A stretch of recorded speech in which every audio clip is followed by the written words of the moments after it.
What is up, everybody? Welcome to another DSM Pre Game Live. This is your host, Scotty. You can find me at Scotty Drown on all social media platforms. As you know, we are streaming live on DSM Media's YouTube channel. Be sure to subscribe to that YouTube channel as we are here every Philadelphia sports game day to get you covered with the pregame live show.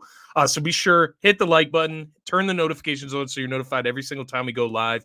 And of course, if you follow us on any other social media platforms, pregame shows are only on YouTube. That's why it's key to be subscribed to the YouTube channel and have those notifications turned on. Don't mind me as we start the show here. I am just trying to figure out who the hell is playing tonight. So I'm trying to get an updated injury report for the Sixers, which I do apologize. Obviously, I'm running back-to-back shows here. So I try to catch up in between while also getting all of my plays out. So let's check Sixers injury report here. I know Embiid's out. Just want to see. Just want to see if Maxey is in, honestly. Which I didn't see him on the injury report earlier today. Yeah, so it looks like Maxey is going to be good to go. Looks like everybody else should be good to go, aside from Joel Embiid, of course, who is out dealing with that foot injury. Had a feeling when I saw him go down against the Pelicans the other night in that fourth quarter. Mind you, it was breathtaking for me seeing him go down, and it is every single time that we have to watch Joel Embiid hit the floor. But nonetheless, he goes down in the fourth quarter, has 38 points at the time. I had laid a good amount on him to drop 40 that night. And on top of that, it's not just financial implications. It's not just sports betting. He's not just a money symbol to me. It's my team's hopes and dreams. So every single time he goes down, it's breathtaking. But that moment especially was breathtaking because I just needed 2 more points to get that 40 burger and cash out. Nonetheless, he came back in the game. He was fine. He came back to the free throw line and ultimately does end up eclipsing that 40-point mark, cashing me out, getting the 40 burger. But nonetheless, when I saw him take that tumble, saw him holding the ankle, the foot, kind of figured he would be out for this one. He was questionable for the game against the Pelicans itself with back soreness. He goes down in this game, clenching his ankle, his foot. You had to have a feeling that he might not play this game, and now we see that comes to light. But nonetheless, should have your 3 guards, right? Your Melton, your Maxey, and your Harden. They should all be in tonight. Tobias Harris, of course, in tonight. He could use a bounce-back game himself. We'll see what he can do against the Pacers tonight. But first, before we get into that, let's talk a little bit about that Pelicans win on Monday night it was. So you look at this Pelicans matchup. Obviously, the Pelicans had taken care of the Sixers last Friday. Sixers able to take care of business at home, right? Bring it back to Broad Street, and they're able to take care of business 120-111. Embiid in this one, as I mentioned, he eclipsed the 40-point mark again this season at 42 points, 11 rebounds, 5 assists. So he did a little bit of everything. James Harden in this one, he was also impressive, 27 points, 8 assists. He had 3 threes in this one. Zion, 26 points, 6 rebounds, 7 assists. He left in the third quarter. It's kind of a key you have to look back on in this game. He was picking up steam. They were kind of doing what they wanted there. He goes out with that hamstring tweak towards the end of that third quarter, never comes back, and Sixers run away with this one. CJ McCollum with another good game. Ultimately didn't have 11 threes and over 40 points, so Pelicans didn't win this one. 26 points, 6 assists, 5 for 8 from the three-point line for CJ McCollum, who's shooting the lights out right now when you talk about from the three-point line. In this game, Sixers were out-rebounded, of course, once again, 49-35. And they actually won the turnover battle, which was huge when you talk about that. The difference from the first matchup with New Orleans in New Orleans versus this matchup in Philly. Philly takes care of the ball. Philly wins the turnover battle. Philly wins the game. But the rebounding, man, that problem is just something that is not going to go away. Sixers going down tonight. Fundamental bear. So you a Pacers fan? Or is it because Embiid's out? Either way, appreciate you tuning in. I appreciate you commenting on the show here. Definitely let me know how you're feeling. If you're a Pacers fan, I'm curious. I actually love Tyrese Halliburton. I love the Pacers. I love Benedict Mathurin, the rookie down there. Miles Turner always in trade talks. We could go on with the Pacers. If you like the Pacers, definitely check out Scotty Talks NBA. It actually played right before this show, where we cover the entire NBA. But this is going to be Sixers and Pacers focused. Nonetheless, you can just tune in here. We're going to talk a little bit about the Pacers, but nonetheless, Sixers get the W against the Pelicans to take care of business. It was a game I thought they needed to win. It's a game I thought they should win after dropping that one in New Orleans. No Brandon Ingram for the Pelicans. They did get Herb Jones back in that game. But nonetheless, no Brandon Ingram, not one of your stars missing, all of the stars back for Philly. You got to win that game at home. They did. Now tonight, we move over to the Indiana Pacers. We return back home again, second straight game. And now that Embiid is out, the Sixers are now 5-point favorites. They were 6.5-point favorites with Embiid. Interesting, the line didn't move more than that to me. But nonetheless, 5-point spread for the Sixers at home against the Pacers. And quite honestly, let's get out in front of it. They should beat the Pacers at home. Now, the Pacers, let's be fair to them. They've won 4 straight. Yes, 4 straight coming into this one. They're 7-3 in their last 10. They're hot, right? They're a good team. Tyrese Halliburton plays out of his mind. Let's see it. Turner and Hield aren't going anywhere anymore. Was really looking forward to seeing Embiid versus Turner. I feel you. That's a marquee matchup when you talk about Embiid on a night-to-night basis. I feel you there from the Sixers' perspective as well. I want to see Embiid go up against these big center matchups, right? Miles Turner, there's not a ton of good centers in the NBA. Miles Turner is on the positive side of good centers, right? He is a good center himself. So I love those matchups, and I love to see what Embiid can do in those matchups. If he can dominate it like he usually does against other opponents, or if it kind of is a stalemate, if Miles Turner can gain some ground there against Embiid, which a lot of players can't. But Miles Turner is a great defender as well. So I was hoping for that. Now we're going to get to watch Miles Turner get a bunch of rebounds, hit a bunch of threes against us because Embiid's out.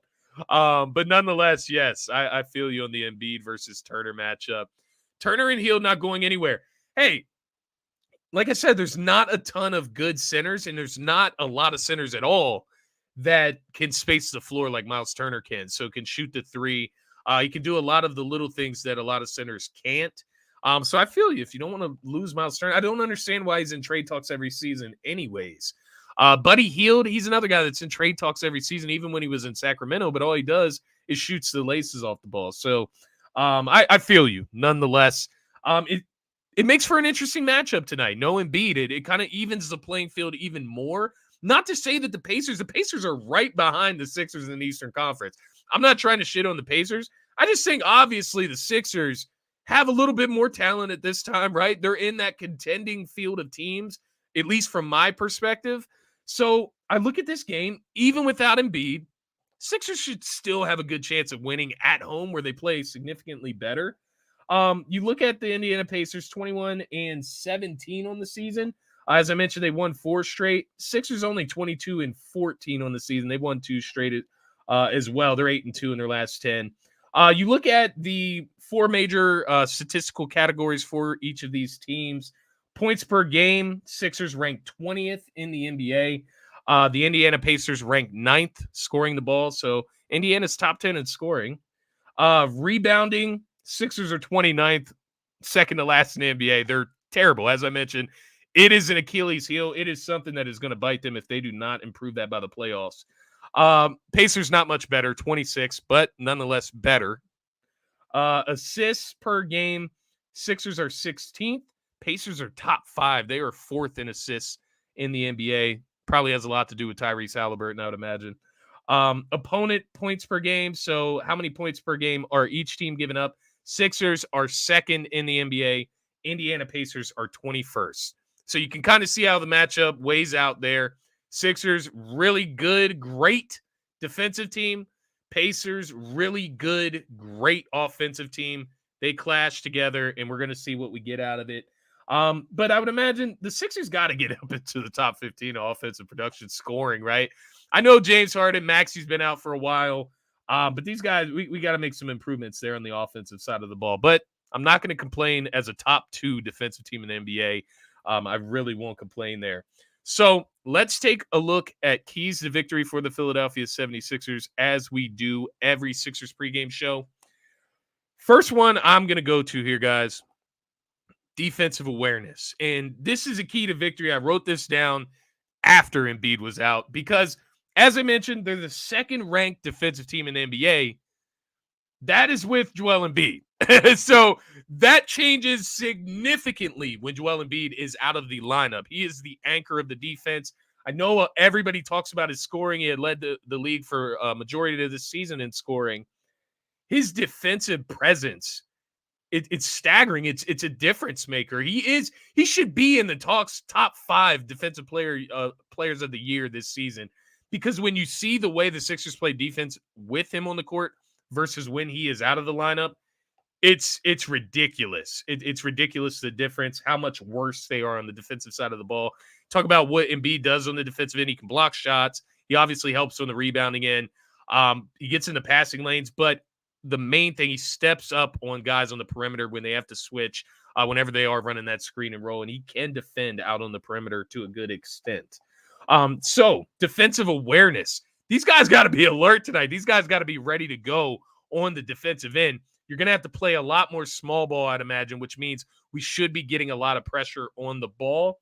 Defensive awareness, right? The scheme changes drastically. That's why we need guys to be locked in on the defensive end. The next key to victory, I should say, not to awareness, but it is a key to defensive awareness, limiting or stopping penetration on the defensive side of the ball. I mentioned Tyrese Halliburton, Benedict Mathurin. List goes on. These guys space the floor. Tyrese Halliburton can dissect your defense once he gets in the middle, once he gets in the paint. He can also finish, right? He's averaging 20 points per game. He can score the rock. He averages, 10 assists per game. So he spreads the ball out. He's got Buddy Hield out there in the corners and on the wings, right? Guys to space the floor.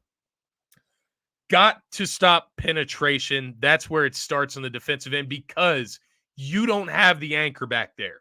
So that little security blanket that you feel behind you, that is Joel Embiid every time you're playing defense out there on the perimeter, that is not going to be there tonight. So we can't have lackadaisical closeouts. We can't have guys not getting in front of the ball handler.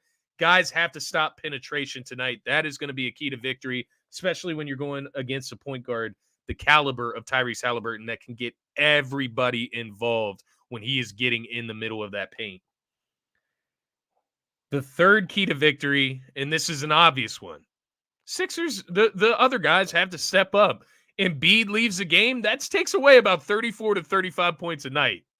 And if you speak of late, it's about 35 to 40 points a night, with how often he's eclipsing the 40-point mark and what he's doing on a night-to-night basis. Then you throw in the rebounds, you throw in the defensive anchor.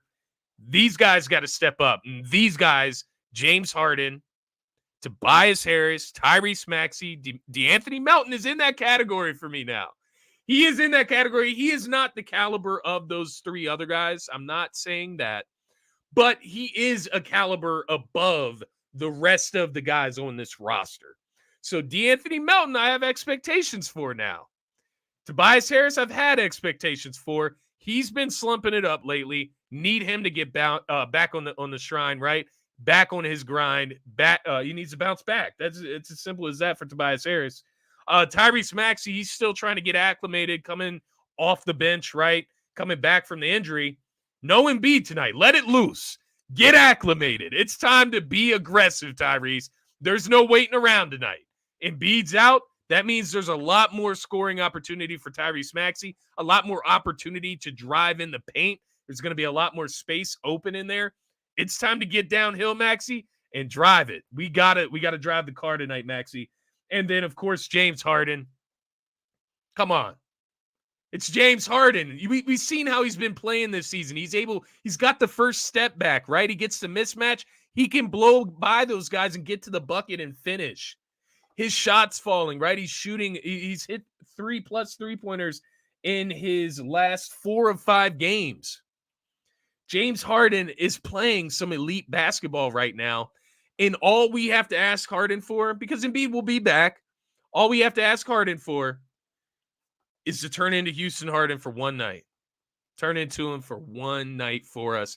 get us this W at home against the Pacers. It's Harden's night to show out. I'm looking for Harden to have a big game tonight, but it starts with all four of these guys: James Harden, Tyrese Maxey, Tobias Harris, and D'Anthony Melton. They have to be the difference. They have to be the tone setters tonight for the Philadelphia 76ers. And I think they can do it, man. That's what they're here for. Nights like this, when Embiid can't go, these guys got to show up. That's what you bring Melton into the situation to help with, right? Provide a little bit of support there. So let's see what these guys can do. And then going to the bench, obviously, who's going to fill in for Embiid? Whether you start PJ at the 5, you can go small ball there, of course. You can go Paul Reed, right? That's probably where I would go personally. And then, of course, you have Montrezl Harrell, who has been getting those backup center minutes of late. I would probably, if you're not going small ball with PJ, I would start Paul Reed and continue to bring Montrez off the bench. Don't ruin his flow. Kind of has a good flow right now coming in at that backup center spot. So I'd like to just keep him in rhythm, keep him in the same spot. If you need to make a switch, make it Paul Reed. If you want to go small ball, I'm not against that, honestly. PJ Tucker at the 5, Tobias at the 4, Melton at the 3, Maxey at the 2, Harden at the 1. If you have to do it for one game, see what it looks like, let's see it. Why not?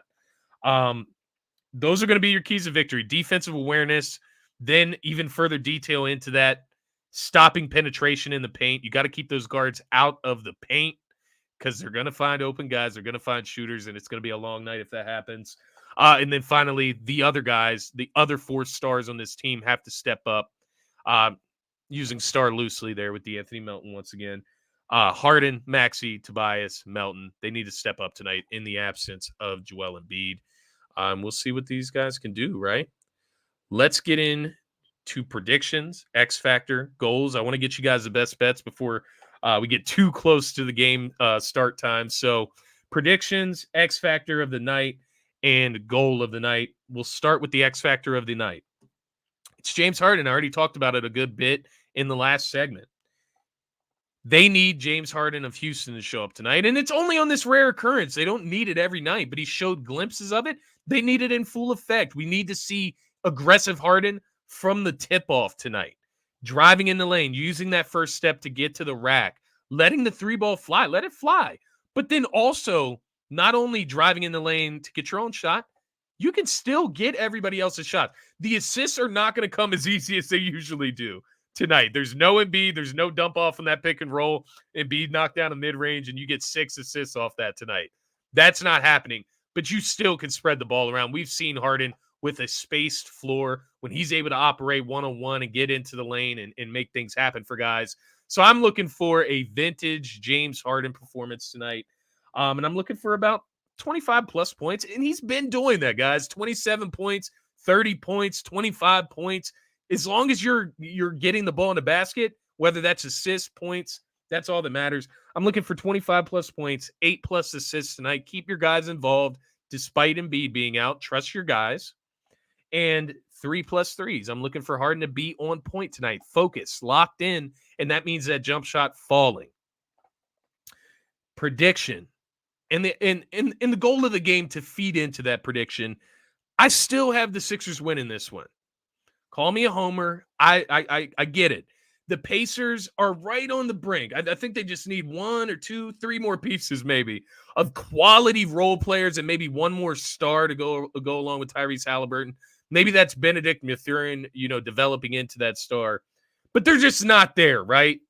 I think the East stops at contenders at Philadelphia right now at that 5 seed. And I think Philadelphia has to show that separation tonight between levels, similar to what they did to the New York Knicks on Christmas when they were the 6th seed. It's time to do that to the Pacers, even without Embiid tonight. I'm going to go with the Sixers winning this one at home, 115-111. So it's going to be a close one. It's going to be a nail biter. It always is most of the time with the Sixers and them, their sorry selves. So I do believe it's going to be a close one despite the Sixers getting a win. Goal of the game in order to contribute towards getting that win. Control the controllables. Turnovers. Don't turn the ball over tonight at an extensive clip. Win the turnover battle, right? Rebounding, those aren't controllables anymore. They don't rebound the ball well. I don't know what's going on there. I'm not going to ask them to win the rebounding battle. Win the turnover battle. Control what you can control. Starts with James Harden. We don't need one of those 5+ turnover nights. We need one of those 1-2 turnover nights from James Harden, 10+ assists. That's what we need. Control the controllables tonight. That is the goal of the game. That's what it's going to take for the Sixers to get this W. Now let's finally take a look in our last segment of the show here. We have best bets. So I got 3 props for you guys tonight. Starting with James Harden over 2.5 threes. Last time we looked at it, it was at -120. Definitely check out FanDuel. That's where I got the odds from. The lines may have moved, so keep that in mind. We have Harden over 2.5 threes at -120. He's actually gone over 3 threes in 4 of his last 5 games. So he's hitting this mark. It's trending. It's a trajectory, right? Harden is hot. No Embiid. The volume's going to be there. Love Harden over 3 threes tonight. Next, we have Tyrese Halliburton over 3.5 rebounds. That's +116. It's also a Scotty Talks NBA best bet. I love this prop throughout the NBA, not just this game. Tyrese Halliburton has actually eclipsed 3.5 rebounds in his last 2 games, and he's done it by a significant margin, eclipsing 7 rebounds in each of his last 2. Sixers suck at rebounding. Duh. I'm slamming that. Tyrese Halliburton, lengthy guard, going to be able to snag 4 rebounds tonight against the Sixers at +110. And then finally, I'm going with my dog D-Melt. You guys know I love me some D-Melt threes. Over 2.5 threes at +120. He's actually eclipsed over 3 threes in his last 2 games. Once again, no Embiid, more volume. Guys, 3 best props of the night for the Sixers game. You know, if Embiid was playing, I would slap the over on his points, but he's not. We're going with these 3. Harden over 2.5 threes at -120. Halliburton, Hallie, over 3.5 rebounds at +110. And D'Anthony Melton over 2.5 threes at +120. Let's go, guys. Let's cash some tickets. If you're tailing me, definitely let me know on the social media accounts. Love to see if you're tailing. Love to see if we're cashing tickets together. But, guys, that's going to be it for this episode of DSM Pre Game Live. As you know, it's time for the Sixers to get this W, make it 3 straight wins, snap the Pacers' 4-game winning streak, and get this W at home. Make Embiid proud. He's out tonight. Let's give him a break that he deserves, and let's get a W while he's out. Guys, go Sixers. That is going to be it for this episode of DSM Pre Game Live. Have a great rest of your evening. Go Sixers.